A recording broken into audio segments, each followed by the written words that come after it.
So good morning mga ka-beauty cake. It's January 22 in the morning of course. Kaya samahan niyo ulit ako sa paglalakbay tuwing umaga. And then of course mag-atid tayo ng balita sa ating kalsadahan. No? Ayan. So ngayon it's anong oras na ba? 6 o'clock in the morning, no? So ayan, may nakikita tayo mga tao maaga pa lang, gigising na para maghapot ng mga basura, para maghanap ng kalakal para sa ikabubuhay ng kanilang mga pamilya.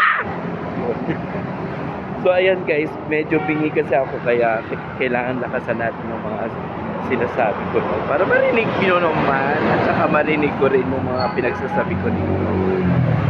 So ayan, mga sarado pa yung mga store, lalo of course marami din pala mga nagbabike ngayon umaga. So ganyan ang buhay natin, kailangan natin maghanap buhay. So may mga bargains tayo na nakikita dito na damit. So tag 5 pesos lang yan, pwede na siguro guys. Okay, pamimigay na lang natin sa inyo. Oh my god, Charis. Ano ba yan? Just go for ang inyong beauty cake ko. Hi! Hello everybody! This is me again. Ang beauty cake nyo napakaganda every morning. Nagkati ng balita at tunay na servisyo publiko. Aray.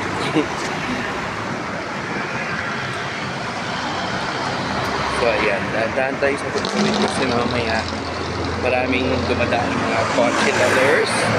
Baka yung magundo lang ating beauty. So mawala ang ating beauty sa umagang ito. Charis. So ayan, napakaluwag ng kalsadahan natin sa araw na ito. And pwede kayong magpalipad ng inyong mga sasakyan. Kung pwede naman paliparin, ilipaliparin nyo na para makarating na kayo sa inyong patutunguhan. Of course, huwag lang sa kalangitan. Baka mamaya Diyos ko, gusto nyo pang mapagsilbihan ng inyong pamilya, napunta na kayo sa kalangitan, no? So mag-ingat lang din, no? Ayan.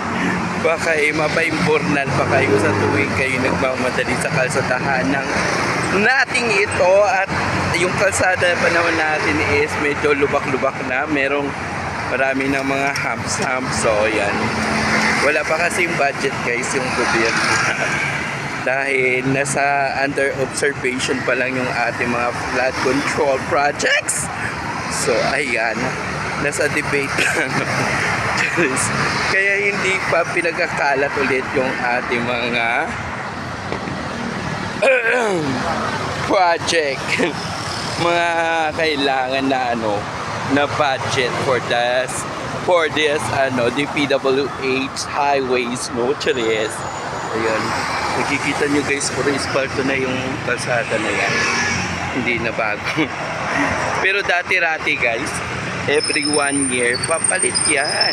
Kahit maganda pa yung kalsada natin, Diyos ko, pinapalitan na agad, no? So ayan, that's it for now siguro guys, no? So ayan, sana nag-enjoy kayo. So don't forget to like and share guys. Both lane natin is walang ka traffic. So pwede kayo mag-enjoy, no? Habang nasa lakbayin. Cheers! Thank you so much, and don't forget to like and subscribe my channel. Love you.